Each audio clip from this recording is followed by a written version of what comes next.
So welcome to everybody. Welcome again. Yes, so the impulse to make this workshop was kind of that we thought that there are probably more questions and just to have more time for exchange. And also because we shortly want to present the Terra Nova school. And I want to start with a quote of that because I think the question also is how to stay in contact, or who are people that want to get to know the project more. Yeah, so just to have space for this deeper coming together.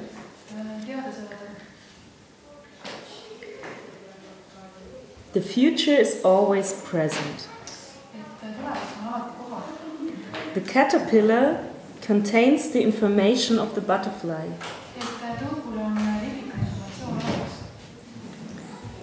Behind the global violence, the dream of a new earth develops. The more the vision of Terra Nova, we often use this as just to give this new life that we try to create all over the world, to give this a name. Yeah, what is this new system? We call it Terra Nova. The more the vision of Terra Nova is seen, studied, discussed, shared and concretely demonstrated in models, the more it will manifest on Earth. Yes, I think this is what we are all here for, to create this network. And I think we mainly open for questions. At the beginning. Yeah. So how does this Terra Nova school work? Okay, so we start with that. So for many years we have been doing networking in Tamera all around the world and going to places and people coming to us. And at a certain point we realized that we need a clear frame for this. Also, kind of what is the aim of this network, and then the idea came up to create this Terra Nova school. And this is actually like an internet platform where every month you get a study text, from a few different issues. I can also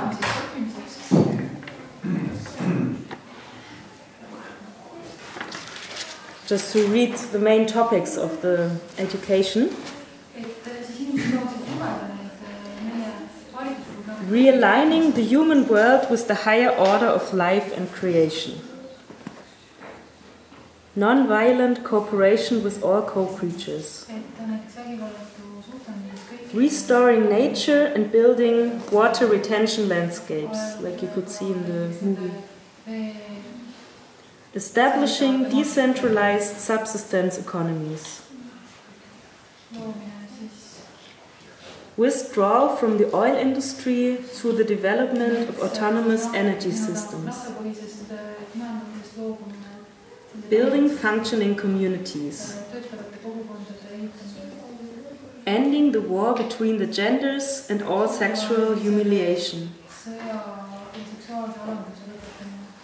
Truth in love and no deceit in partnerships. No revenge. Grace instead of retribution. It's just the main headlines of the topic. And what is happening is that at many places in the world, groups form that say we take part in a Terra Nova school. It can be single people, but it can also be big groups that would meet regularly in the way that they decide to study these texts. And then also through the Terra Nova school, there's this direct frame where you can give feedback, ask questions, or to find out where's more practical education in one of the study issues. So this is the general frame. And it's right now there are forming more and more groups. I think it's around 50 countries right now that are in the Terra Nova school. And then we also, anyhow, Tamera offers certain education in the different parts, or also what we call the basic education, which is an overview of the whole project in 6 weeks.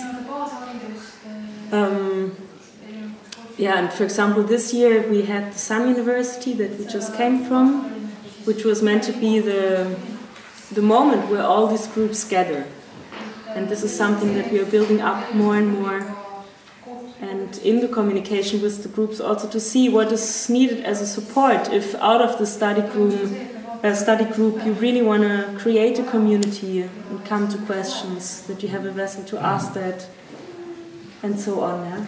Or you decide out of this you create a cultural center, or whatever your action out of this is, or wherever you are in your own process of searching for this new life. Yeah, it's just a way to stay connected also to a global network in this, and to a source of knowledge. I would say. Yeah. And we have the flyers here, you can take them, and if you want to join, just write us. Te ütlesite eile, et teie koolis on ajaloole teistsugune lähenemine või käsitlus, et mis see on, milline see siis on? So yesterday you were saying that you have a different approach to teaching history on the history curriculum. So what is your approach to history and teaching that?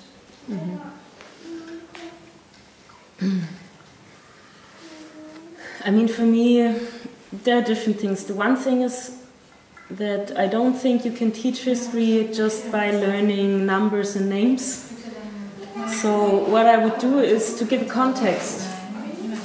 And this is like in normal schools, it can be really different depending on the teacher you have. It can be great or not great. And what we often do is that the history comes into projects that we do. Like I said, when we are planning a journey to a special country, or just through an issue that we work with that is connected to a country or to a certain issue, out of this you start to get to know about the country, about the history of the country. It's just a very different way where I feel it's more from understanding the inside, understanding the situation of the people that lived in that time. So this would be more the approach.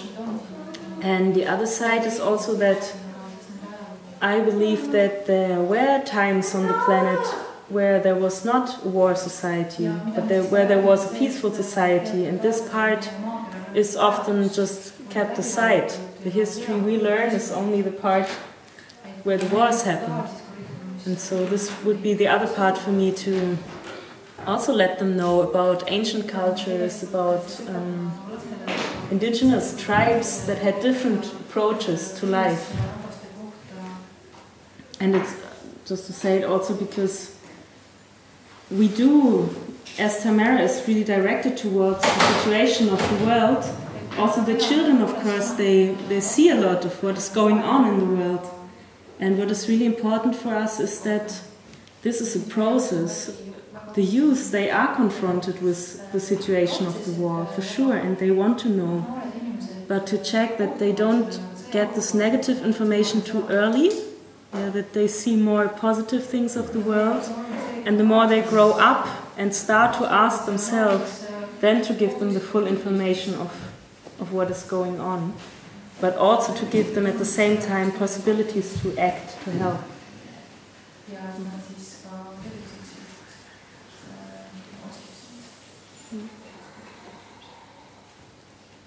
Millist edu olete saavutamas siis Iisraeli ja Palestiina konflikti pehmendamisel? So what kind of success have you reached in the conflict between Israel and Palestine? To solve this conflict? Have you had any success in that? Okay, it's a kind of a tough question, no? That you forward out there, just to say it, because obviously there's war in Israel-Palestine. And success, what does that mean? I can just say that we've been working since, as long as I know, over 10 years now with people from Israel and Palestine. and having situations where both nationalities were on the place in Tamera and started to communicate and speak to each other. We made pilgrimages in the Holy Land, where we went from Israel to Palestine, and we took Israelis with us. And for them it was really an extraordinary experience, because they never dared to go into the Gaza or to go into the West Bank before, thinking that they would be shot as soon as they would enter. And so we also faced quite tense situation in the occupied territories. Also there visiting the settlers and being there as internationals and having an open ear to all sides, to both sides. Yeah, and realizing in what kind of situation the people are actually. And facing this as a world situation where we can see that, especially in that area, Israel-Palestine, it seems to be an acupunctural, a core point, a boiling point for humanity, as so many different cultures are coming together there on that point. And if there could be a solution in that area, it would have a very, very strong impact on the whole. So the work to be done is very much needed. And just now, in the last, during the last war, which is still going on, so just about a month ago, a group from us, also Sabine Lichtenfels, went into, while the war to the Gaza was going on, they went into the West Bank and held a peace camp there and invited peace workers from both sides to come together and to share a space of communication, and also of being able to rest and find a rest for the soul again in that moment, in that very intense moment where people are dying. Yeah, even people nearby Palestinians have been shot by the Israeli army. And so to even in these kind of tense situations that seem to be so doomed and no exit or no way out, still to go and to create spaces where people can listen to each other and can talk and can find strength again to keep on doing the peace work that they are doing, especially the peace workers, yeah. This is kind of like a task that we set for ourselves. And on the other hand, it's also, again, being part of the publicity of the world, that is, of the international public world, that is keeping an ear and an eye on the situation, and that is receiving us personally, like really very personally, acknowledging what is going on in that situation, and yeah, first of all to acknowledge and see what is really going on in the world, and out of this compassion, action will arise within the different people. And this is a very interesting point, because normally we don't look at the news anymore, because how could we, how can we cope with what we are seeing there? And for me, there again, community really plays a big role in it. I mean, of course, I can only bear as much as I have an own inner way where I can have a positive, or where I can put my strength and my power in.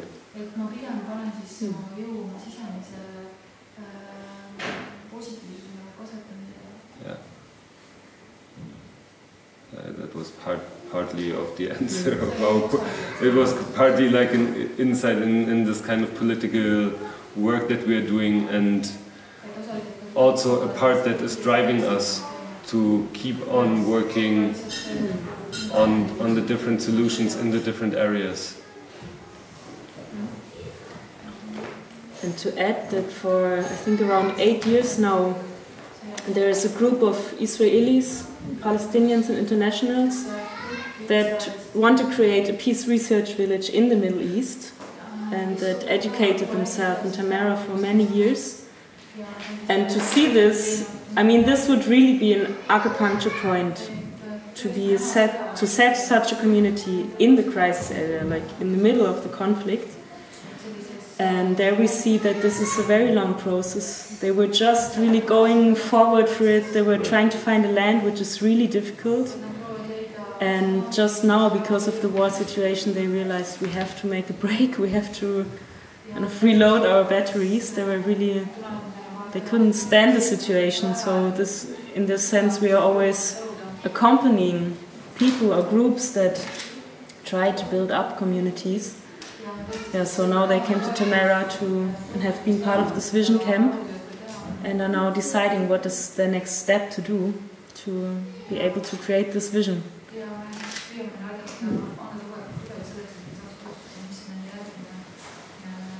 I mean, there has been a big, because we've been working since a long time there in the network grows and grows from very different personalities in Israel and Palestine. And this is very necessary in order to be able to do a peace camp in these kind of areas. You need a strong protection, and therefore you need a strong network around that will keep an eye on it. Yeah, also to be able to do it, and also to be able to cope with the counter forces that will come up. And this is one big work that is just going on, and hopefully soon this will also arise. Kas see konflikt tuleneb nende inimeste vastastikusest vihast või on seal siiski tegemist sellise tüüpilise sõjatööstuskompleksiga, kes saab taga oma kasumeid ja kes jagab ja valitseb lihtsalt ässitades rahvatekstise vastu? Et kuivõrd seda osapooled mõistavad, kuivõrd nad on manipuleeritavad mingisuguste pangandus-sõjatööstuskomplekside poolt, need on omad huvid, need on siis realistlikud või mingid teised? Jah, ma mõtlesin. So the question is that, in your perception, how much the conflict is about the anger that is between the people, or manipulation of the banking and war interest in the system, and how much do the people understand the situation that they are in, and how much they are manipulated with? We have now in the summer uni a strong group of Israelis, but also some Palestinians there on the place. And throughout the war, and since we made it so much also a topic, they were of course addressed very strongly. And there were Israelis that said, you know, the young people in Israel, they want to go to war. They want to go to war. They want to do this. It's not that you're talking to people that don't want to go to war. It's people that are thinking they're doing the right thing. A lot of them, very few, are in that inner state of mind that you could address as a peace worker and say, look, you know, there's no, and just to want, first of all, to grasp this kind of information and to have an answer to this, how to cope with it, because that's the question, no? It's, so in my position, I can hardly understand why somebody would want to go to walk. Yeah, it's really difficult, but I have to understand it. I have to understand in order to be able to give an alternative or a situation where this can change.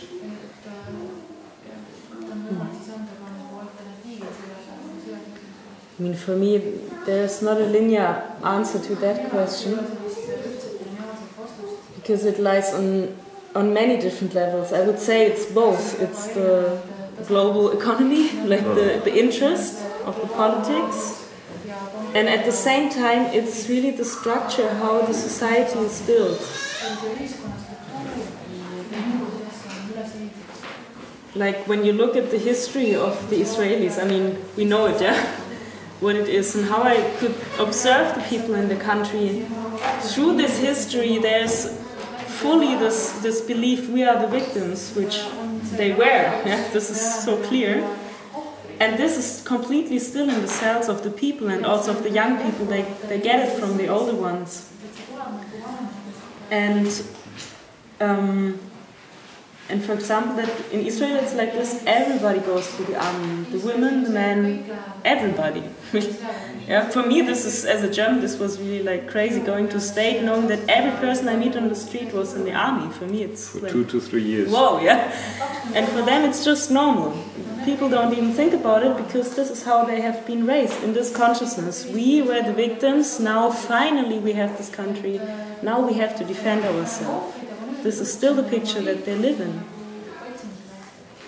So, and for me this goes very, there it's so obvious how much it goes parallel to our inner structures. Yeah?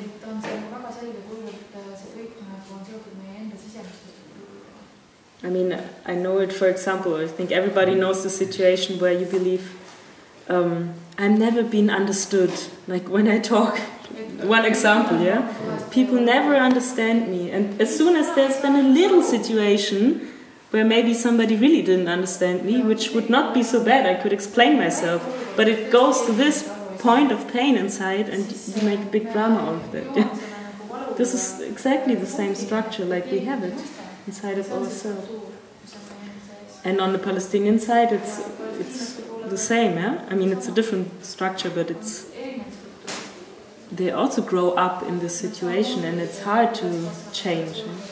And still we know a lot of people from both sides that completely step out of this system. Yeah? Also on the Palestinian side, to step out of the victim pattern that creates aggression. Yeah? And to say, like, we know people that work for many, many years with non-violent actions, and that say, to be non-violent in this situation, it's not a sign of weakness, because this would be the usual way people think, but it's fully a sign of strength, and not to go for revenge, but fully to go for friendship and for a common picture of how life can be. This is very... But to do this kind of steps, it takes a lot of courage, actually.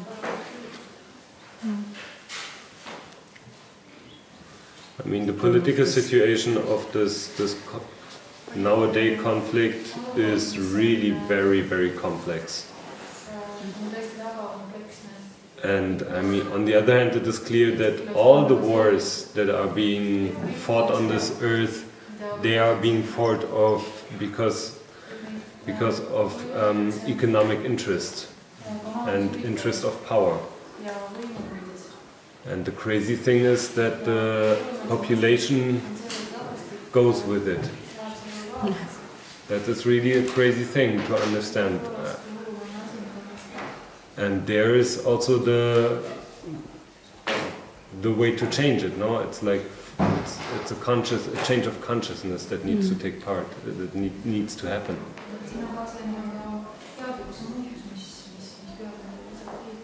It's also to emphasize this, there's also a German song that says, imagine there's a battlefield and just nobody would go there. Yes. So, yes, many times it is the ruling people that guide these wars, and there's the economic interest and so. But still, it's the people that do it. If the people would say, we just don't do it, it cannot happen. So we always have to look on all the sides. Yes, Katrin. You were saying also that what we see in the outside is partly a reflection of the inside, and we're part of the same structure. For example, when we see the war in Israel-Palestine, or the problems in Ukraine or somewhere else, what could we do here in Estonia, for example, inside of ourselves, to heal this? I mean, this is really you have to go into a research, because also there it's not one answer. It depends on your courage and the group of people you have and their awareness. But it would for sure be to start to create spaces of trust amongst people, that you can start to share, and also by sharing and by getting the feedback to discover these inner structures. This is like an important step. And by this, oftentimes we say, where there's consciousness, there cannot be war. So very often, understanding this inner structure, becoming aware of what is happening all the time, but usually you don't realize, this is already a very important step of the healing, and many times it is already the healing, because then you can react in a different way. And we go with this picture that they're what we call creating morphogenetic fields, like field building, that when people do this, this does have an immediate effect also on the people living in the crisis areas. When people really are able to change these inner structures, to get out of this chain of violence, this will have an effect. And from our experience, when we start to do this kind of work, I said it yesterday also in the small group, then we always have to be aware, because what happens very quickly is that we then only start to look inside, and we get like drawn into the conflict, and we don't have the power anymore to change it. So in our experience, it is very important to find this balance between this inner work and then really looking towards the world and looking directly, where can I help? These two have to be in balance, because they give each other the power that you need, the one for the other and the other way around. So I think always to have this view of where can we help. It can be in your neighborhood or in another country, no matter. But this is the counterbalance, to be able to solve it. I love the question. For me, like, the biggest part is to stay truthful to that question, and an answer will come within you, where you know, okay, this is the task that is on for me, that I have to do, and only and finding a group of people and people around that also want to keep that question alive. It brings sense into your life, and also provides you with strength in that way. If you keep the political worldview open and try to do something. And therefore this whole, the whole consciousness field of the world is being changed if people start asking themselves these questions.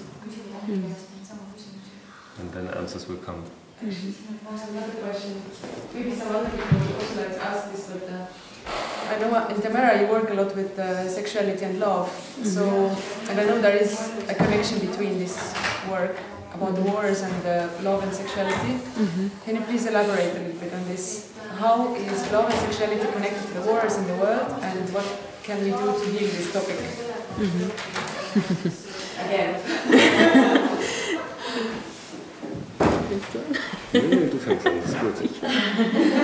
Okay, these are the really core questions, no? Where it's not easy to give short answers. First of all, again, I would start with this: when you start to discover yourself, for example, in a moment of jealousy or of fear of loss of your beloved one, when you really try to feel this kind of anger that is coming up in that moment, I'm sure everybody had a moment where you thought, now I could crash the whole house or, you know, kill somebody. I mean, to discover what we are able to do when we do not see any possibility in love and sexuality. This is for me, I don't know, is it understandable? I don't know if I know these moments completely where you can feel this rage and you know, aha, this is where these kind of actions come from. And another part, like we very often say that violence doesn't exist by itself. Violence comes out of suppressed life energies.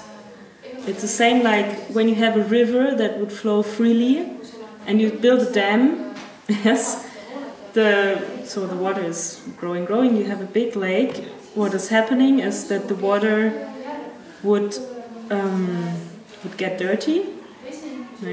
Now if you always think about it, it's the same in love. The water gets dirty, it cannot flow freely, it starts to smell a bit like this. And then when you make a hole in the dam, then it would be really violent. Then violence happens out of this. But it's not the water that is violent. It's what we did to the water. And this is the same for our inner longings and wishes, lust for sexuality, all of this. But we live in a society where we are so used to suppress sexuality, for example, especially as women, that we don't even realize very often that we do, because it became so normal.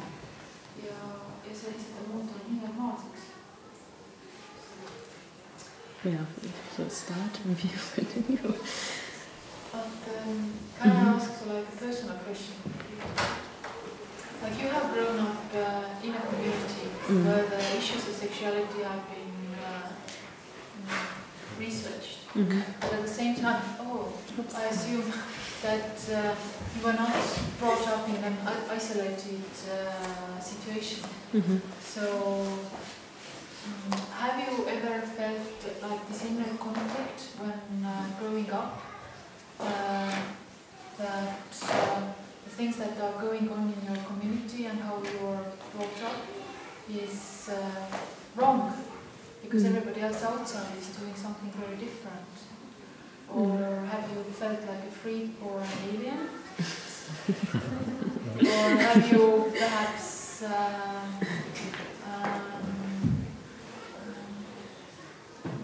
okay, I'll leave it. That was another part of the later.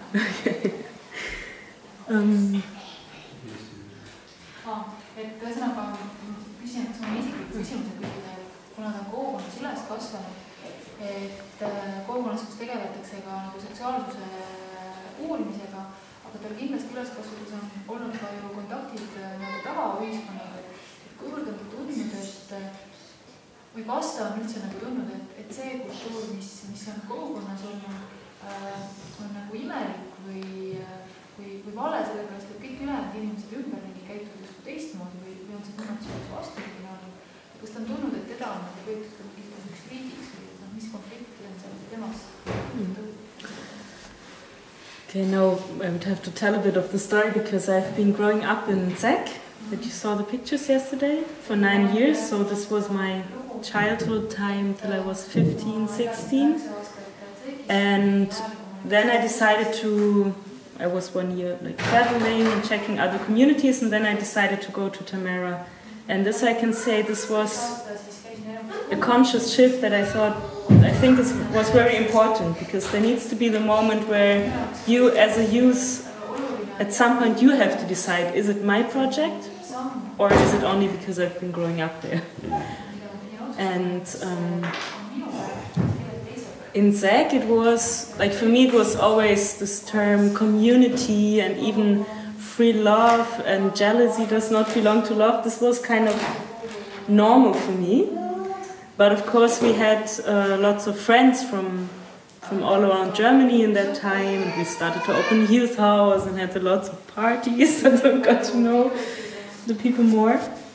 And I would say I never felt like an alien, because what I could see also in school, I was in a normal school in the village. We were always different, but I could always, actually it was always like people really liked us because we were different. The teachers liked us, the students liked us, because we had social abilities that others just didn't know or didn't have. So some of my friends, they had it more to go out and see how normal life would be in a family. And in my memory, I only had it like when I was 12 or so, for a short time. I always wanted to know how would it be to live in a normal family, you know. But then also, for example, when I went to the homes of my school comrades, I did it once and I thought, oh my God, I never want to live in that. So it was really, for me, it was really not a big question. And still, for example, in that time when I had my first boyfriend, I was always discussing with him, because he thought that jealousy does belong to love, and I thought jealousy does not belong to love. And this was kind of difficult, because I still was and am jealous. It's not that I don't have it, but I just thought this is not the reality.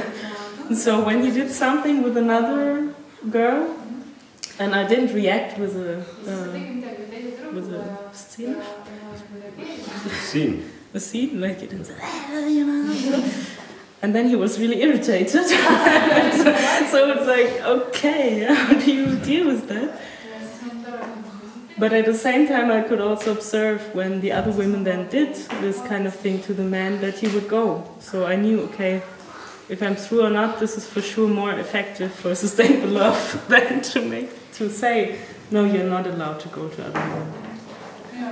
So for me, this I just had from own experience, and still I can say, for example, in Zek, we didn't really have an education in that. So for me, the moment that I moved to Tamera, it was a very important shift, because it was also the moment that I started to be more aware of what is going on in the world, and I really wanted to know and also to be in the world. And for me, this was the moment that I actually started to understand why this project is built. Before it was just, I'm living in it, and this was the moment where I could start to understand what is the meaning, why do they do it like this. And at the same time, around the issues of community and love and sexuality, I could start to really be more educated, to know more. Because before you think, I shouldn't do like this, but how is it then? Yeah, it's like, this is one step, but it doesn't help you so much. Yeah. So I actually, after school, when I went out of Zek, I didn't know where I would go. So I was for a year going around in communities and with friends. But actually I also couldn't see I couldn't imagine to lead a normal profession in the life somewhere. So it was quite quick that I was brought to Tamera, actually. And I had the feeling also that the community was built in a way that I was not on an island. I could always see how the other people live, and I did have contact with people that do not live in communities. So I never had the feeling that there's this other world that I don't know and I cannot decide or so.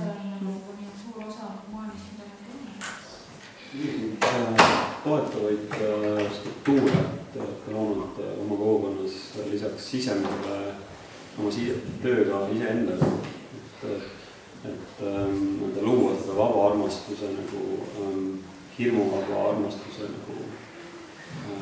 platvormi. So, what kind of structures you have created in your community in addition to the inner work to allow the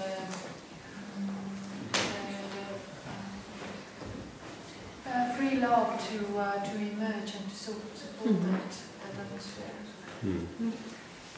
From the development of the whole project, at one point it was clear that whenever you want to go so deeply into these inner issues of love, of sex, of religion, of community, then you also at the same time need something else where you can put your energy and your strength into. Yeah, you need a job. You need a job, you need to know where your spiritual anchor is and learn it, and to have these areas, and then you will realize that no matter on which one of these three, the inner work, the spiritual work, the outer work, the job that you're doing, you are evolving, you are learning, the whole in the other areas you will also learn. It goes on in the same time, and it's very important to have something where you can focus on when your inner is like fully shaken and you don't know if I'm right or left or wrong, or you know. So somewhere to put your energy on and to keep a focus in your life is very, very important. And I mean, this of course comes along with the knowing that or the task that Tamera took on to have a holistic approach with all the different projects, going for a whole settlement. So you have also all the different areas where you can work in within the community. And by the structures, there are also different levels, but what I think is also important is that we do have a love school, which is a very specific place where we also have events where it's clear now there is a space where you can try out new things, but it's really whole. There are people that know, that have knowledge about that issue. It is a space where you would create transparency, so you say what you do, and it has to be a very conscious space, and this is also part of it, to create conscious spaces for new experiences.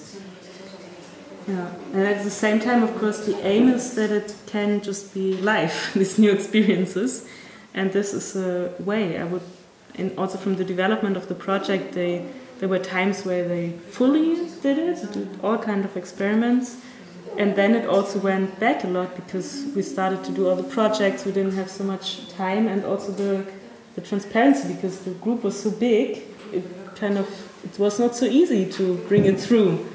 And right now it feels like we bring both things again, we bring it together. Yeah. So there are specific structures. We also have something that's called the Women's Council. There's also something that we call the Women's Council, which is a group of wise women that have a lot of knowledge in the area, both sexuality, partnership, but also healing. And their task is to have an eye on the community, and when they see that something is going wrong or there's help, the person really needs help, then they would invite this person and listen what is going on and try to find solutions how to help that person. And I think yesterday we met with this group that wants to move together close to Tallinn. And there we also said it's always good to have some elders in the group. Yeah? And I would still say this, that it's always good to have some people that kind of create this home base and provide a certain calmness also in these issues. And yeah, look. Art is also very important to it, in the sense of learning how the universe works, how the cosmos works through you, to learn how to become a channel where you where you use the art not to express your inner ego or to make a beautiful picture, but to work through and let something work through you. Yeah. So this is also one structural. And how young When it starts. boys and girls Tamera start love school? I mean, as everything in Tamera, the love school, it's not such a fixed thing. There are like really events for guests or for inside the community, but those are for adults. And I'm especially, my task at the place of the children is to accompany the teenagers from 11 to 14, 15. And I've also been involved in the youth, so from 15 to 18. And I mean, the one thing is that children, they learn from the adults, what they see from the adults. You don't have to say too much at the beginning. Yeah? And also there, we don't have the picture we do not teach them. What we do is that we create a space of trust out of our own lives that we live in a way that they see we are working on the issues and that they can find a trust that when they have a question, they can come and ask. Yeah, and this is what starts to happen now. Right now we have a group of 13, 14 years old that start to fall in love and so on. So, for example, there they would come to me or sometimes even call me in the evening, oh, can you come, I need to talk to you, like this. So, and then when we feel that these kind of just questions are coming up, then, for example, with this group, we just create women's circle with the young women and me and another woman in my age and some youth in the age of 17, 18, and just to create a space of trust where they would speak and also get used to speak about what they experience, not only one-to-one, but in a bigger circle. And like this, it's always growing from what they bring as questions. Mm-hmm.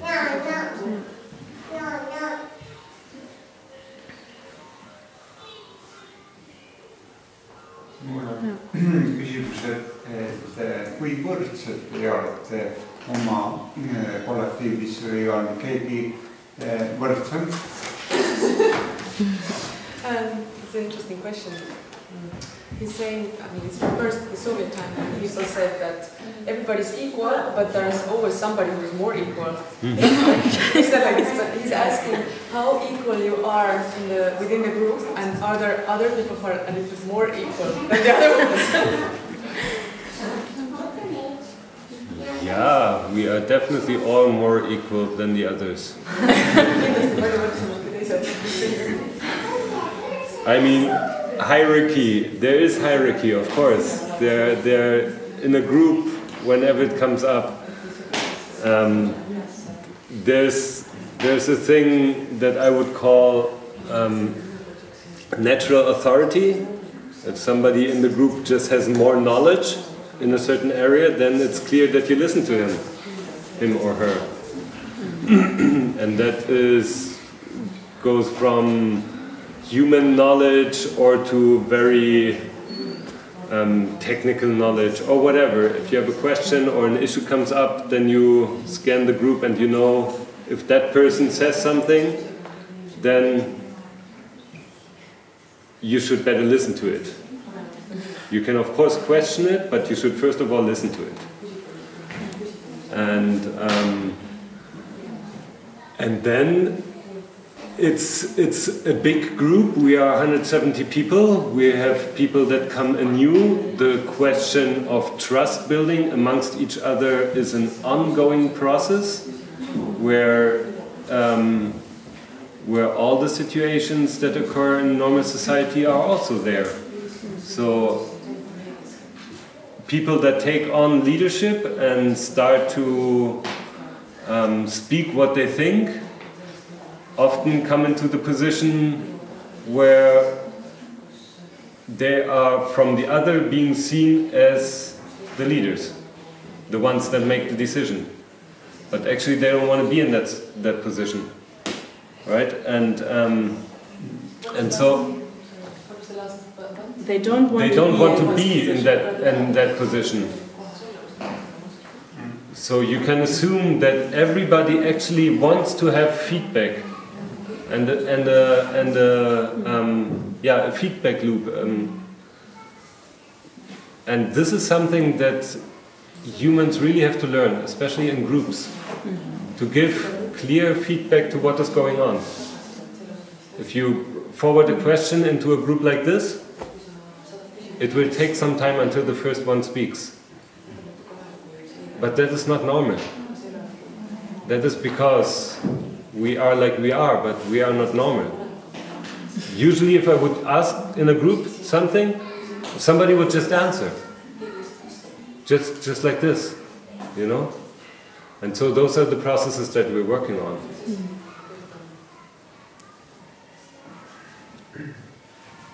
That's a very specific way of answering that question. But, yeah. Ka üks teine küsimus natukene teisest korrast, et maailm tunneb palju linnu ja loomaliike, kes oma võitlustes või võistluses on vägivallatud, ehk siis veretud. Another question, just translating people, that the world actually knows a lot of species of animals and plants who in their way of existing are non-violent. Kas inimesel on võimalik nendest, kas nad on intelligentsemad ja kas inimesel on võimalik nendest õppida? He's asking if a human being as such can actually learn from those species in a way, in your opinion.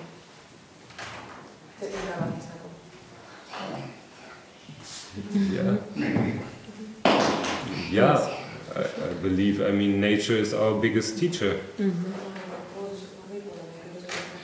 And we are the eye, the ear, and the consciousness of creation. We can also say that. I mean, we are taking a certain role in creation. And the reflectionary mind is a big part of it. So, yes, we can learn a lot from nature, and nature learns a lot from us. Nature is the way it is now because we are the way we are. And how this relationship really interacts and is, to understand this is really a big thing. Yeah? Because I believe that there are much more possibilities than only listen to nature. We can also speak to nature, and we can interact. And we are a part that gives the feedback loop to nature. And this is also something we have to learn again. And then something will evolve out of it. What I'm saying is, if humankind, I believe, now this is a belief, yeah, I cannot prove it, but I believe if humankind comes over this inner violence or our own violent structures, then nature will also behave different. If I don't approach an animal with fear that it will attack me, the animal will react differently. Yeah, I mean, you can. It's clear with dogs, so you can just prove it. I mean, don't do it, but but one knows it that it is that way, no? Kas te saaksite kirjeldada seda liblikat, kelle rakud on tõugu sees praegu? That was. The metaphorical question is? Can you describe the butterfly whose cells, imaginary cells are in this moment in caterpillar? Yes. Oh, it's such a beautiful process, no? It's such a beautiful process. it's a. I mean, we once looked at it a little closer, and it's really worthwhile reading it through. What is happening? I mean, as far as we know, within a butterfly, when it changes the form and everything inside. Because there's a moment where there's like total chaos and nothing, and no cells, and then there are groups of cells building out of this, and then all of a sudden the whole organism knows how to form a butterfly. And these are these I don't even know the name. Imago cells, yeah. Yeah, it's beautiful. I also really like the picture because you can put it on your own inner development or also on the development of a group, yeah? When you start to leave a certain form that you learn to be, first there's much. Not only chaos, there's just nothing anymore. Yeah, this is also how it feels. Your whole life's like shit. It's really horrible. But you need to know it's the way to the butterfly. I didn't step back. I was stepping forward in that moment, even though it feels so horrible. So this is the one thing. And the other is the same. When you start to change a social structure, there's lots of chaos. There's also this state of the cocoon. And then with this imago cells, then the first cells decide to become a butterfly. Yes, this is also an interesting point. What does it mean for a community? The first people just have to decide to become a community. And then some more join. It's also different. The first cells start to decide to come together, and then they're being fought by all the other cells around, and they dissolve again. And this process happens a few times until the cell has either a certain size or a certain information or a certain something, and then the whole process starts. Yeah. So it's really an interesting process, and hopefully this is with us the same. I could just say, I mean, I don't know, but this is like one picture where we say, okay, this is how a piece information could spread into the world, right? There are little spots that are forming, and they dissolve again because of the outer circumstances. At one point, it will just simply have an effect on the whole. Example from nature. Kas sellest oleks mingi hüve tekiks, et kui me prooviksime võimalikult palju kirjeldada enda sees seda liblikat, et kui me ei mõtleks sellest kui millestki, mida me ei suuda kirjeldada, aga prooviks seda kogu aeg kirjeldada, missugune see kasvav liblikas välja võiks näha. Would there be a certain benefit if we try to describe inside of ourselves what happens to this butterfly in this moment? Missugune välja võiks näha? And what this butterfly could look like, or what it could be.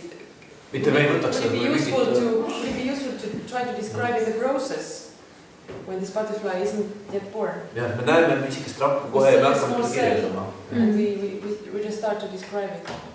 Kas see toidaks seda liblikat? Would it feed the butterfly?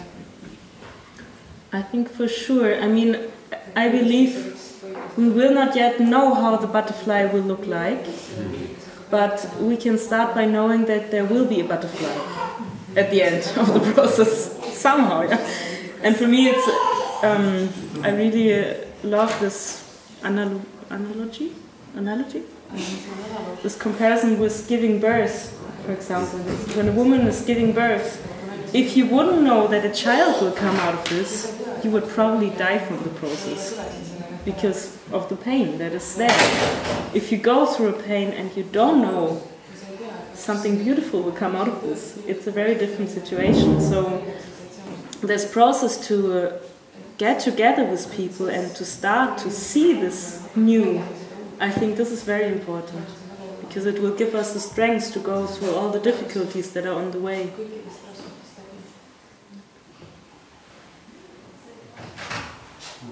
I wanted to ask about this river and this like a comparison with love, that if you build a dam, then it will be a big lake, and it will start to swell and everything, and then there will be violence when you make the hole for the river to flow again.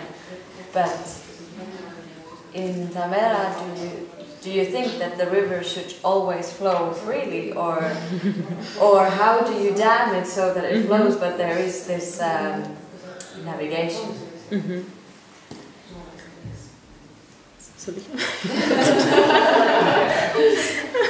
Your opinion, should it free flow, or should you dam it a little, or? I mean, actually this is exactly what we do in Tamera, because we create the water retention landscape. Because when a river you just open and you just let it flow straight, without the right embedment of the riverbed, because this we did destroy, it's not there anymore, it will also create damage. That's not the picture. So what we do, like concretely with the water, is that we create a water retention landscape, which means to create healthy vessels for the water, where it has time to sink into the ground again, which compared to love it would mean to become aware, to not think, now immediately I need all my fulfillment. This is the river that runs like this. But really to understand what is going on, what is really my deeper wish, how can we together manifest it? So to know it's a process, we will not be fulfilled immediately. It's work to do. To give love retention spaces, I think is very important. And then through this, you create a whole biotome. With the water retention landscape, it's not one lake, it's different lakes that flow into each other, the water is going to the ground, connecting. It's a whole network at the end. I want my river to flow freely, fully. Yeah, fully. Jesus, really. And then, just also to free these kind of energies that are within me, and to have a life that looks accordingly to who I am. And at the same time, yes, it's the momentum that we are in, we need structures that we can hold a grasp on, because as soon as we start opening this, we are also fully lost. We are fully entering new earth, new territory, and we are dealing with the whole history we're coming from and what is happening in the world. I mean, imagining standing in this world as a fully open system. You cannot be you can't be an island of joy in a situation where war is going on. Yeah, because this is actually what you're doing. No, you're opening your system in love, and you're opening. You cannot just open it to one person. You are always opening it to the whole, and therefore you also need structures that will also protect this path. Yeah, because it needs to be protected. It needs to be embedded, as she said, and it needs to have the full power of freedom. Yeah. That's exactly why I asked it, because in a community where you have this old big topic of free love, it's always these two elements that are kind of fighting together. So it was really interesting to hear your two different, but then again, same answers, that you have definitely researched this and come to some kind of compromises how you can talk about it and let it flow, but still not to become a chaos. It's a very interesting point, because, how to say it, the vessel is not there to stop the energy. The vessel is there to make it possible that it can flow healthily. That's a different way of thinking. Very often I think we have to change our ideas about structures, because very often what is happening is we create a structure and it becomes rigide. Solid. Yeah, it becomes solid. And life is out of it. It starts to block us again. And then this is also why we all the time change the structures in Tamera. We do have, but we are all the time constantly changing, because for us to learn this, also with the children, it's the same thing, to learn to give a frame that is not meant to block something, but only to make this riverbed, just to make it free. That's a very different inner process, and we really need to learn that again, I think. I have a question about monogamy in Tamera. How much that is appreciated, and is the monogamy something you have to get over, or is it something that you reach when you go through the open relations, whatever? How's your experience in research? Yeah, I start. I mean, the aim of the journey is to create a situation where partnership between man and woman can last forever. Yeah. So we could also say this is a project to save marriage.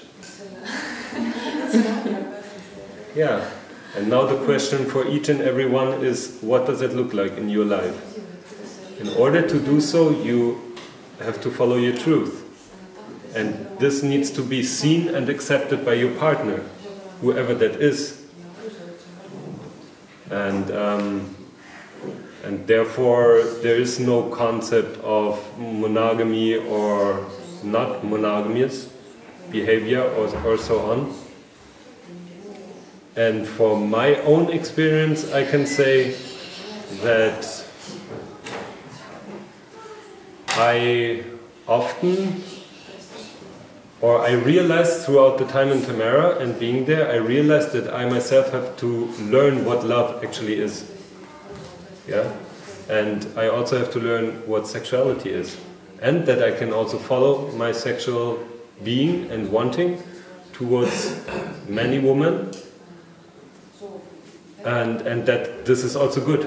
And this does not need to mean that I have a love relationship with all these women. Even though I don't want to have sex without a loving situation with the partner, with the one I'm with. And that means before I thought I'm in love with a woman when I'm having like a really good sexual relationship with her. I mix it up fully, yeah? But this doesn't necessarily need to come together for my inner thing. And so I realized, now I have to think about what is love actually? What do I actually love? And that's also why yesterday I forwarded this question, because this is something that is keep on moving me. What is it that I really love? What is it that I love within my partner? Do I have an answer to this? And does it come to sex? Does it not? What is it actually that I love?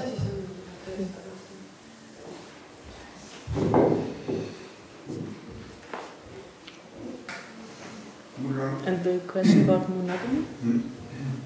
This is what I answered, no?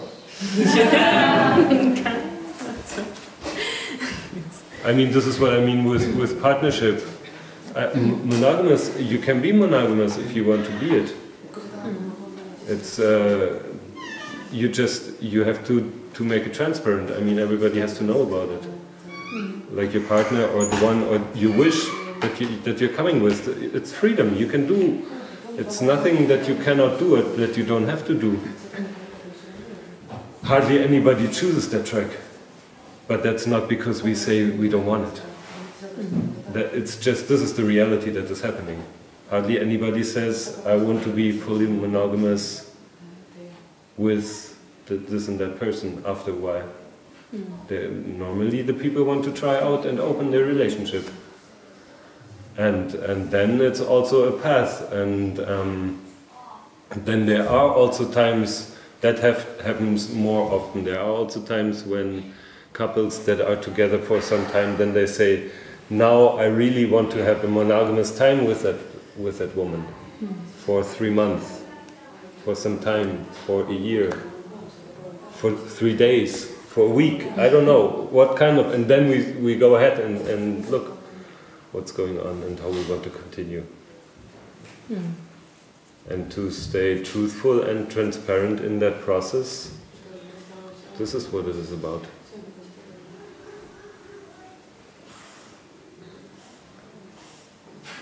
Yeah, I mean, also there it would be a very complex answer, but the real core point for me is, like you said, to discover what is actually love, and even more, what is actually faithfulness.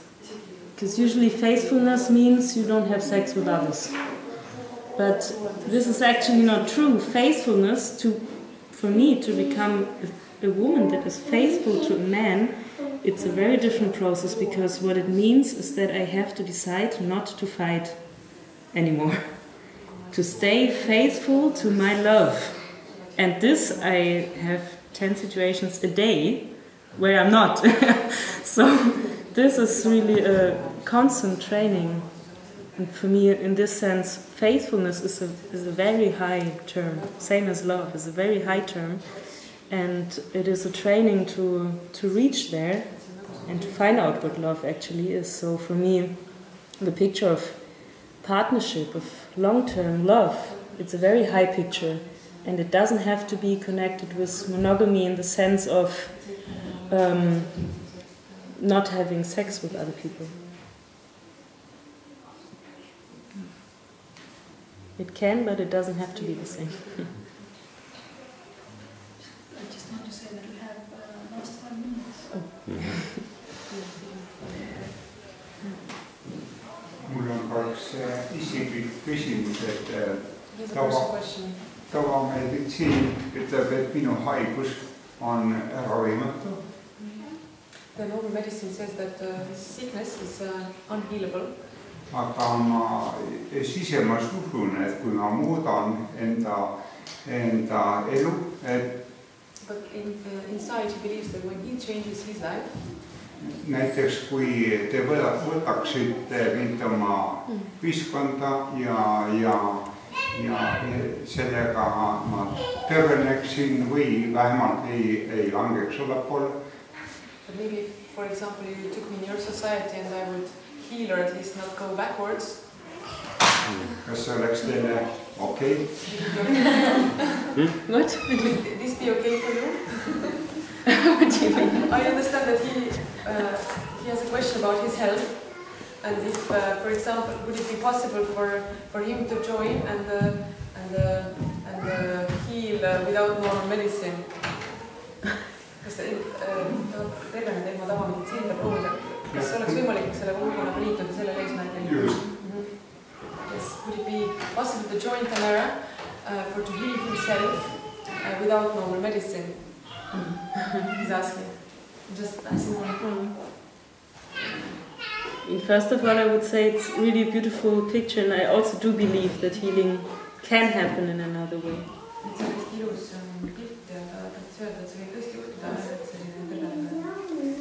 And for to come to Tamera, I cannot say it so directly. It would really be to check what the first possibility is, the first visit, and then to see where the journey goes.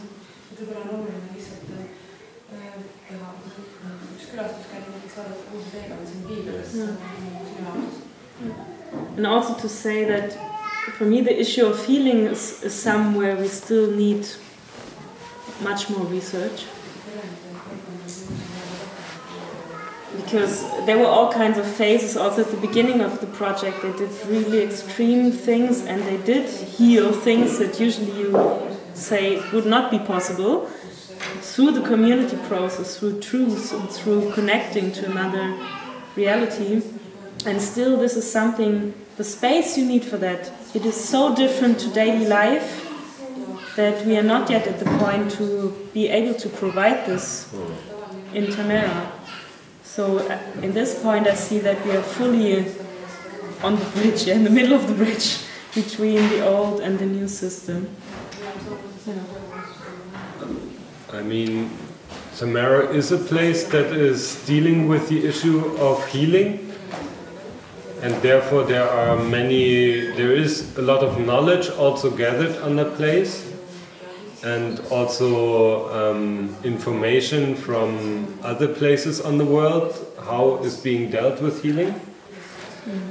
people that come to Tamera often feel it as a special place that by itself already provides a certain healing, energy, information, I don't know, field. And so now, personally to you, I would say you should contact us and say what is it that your sickness is. Also to forward it to our health department, to our doctors, because they I mean, I have no idea, and they can probably have more an idea about what is going on, and like this I would do it. And then ask your question as honestly as you can. If you can be with us for some time and take part in the whole and see if that serves healing or to gather information that can help you on your way. Yeah. You had a... Just think perhaps the times. Yeah, the times I will ask. So... Yeah, it's the times. Time is over. So that was the last question. Yeah, thank you. Sorry. We are still here for a bit more, so you can also approach us, ask questions, and just to say again that there's some material if you want. This is from a book that you find in the internet, so you can just take a card and look in the internet. This is about the school, and this is the Terra Nova school that I told about. And the books, just for those that are especially interested, those you have to pay, unfortunately. Yeah, or just have a look as long as they're here. Yeah. So, I mainly want to say thank you for inviting us. Yeah, again. Yeah. Let's see.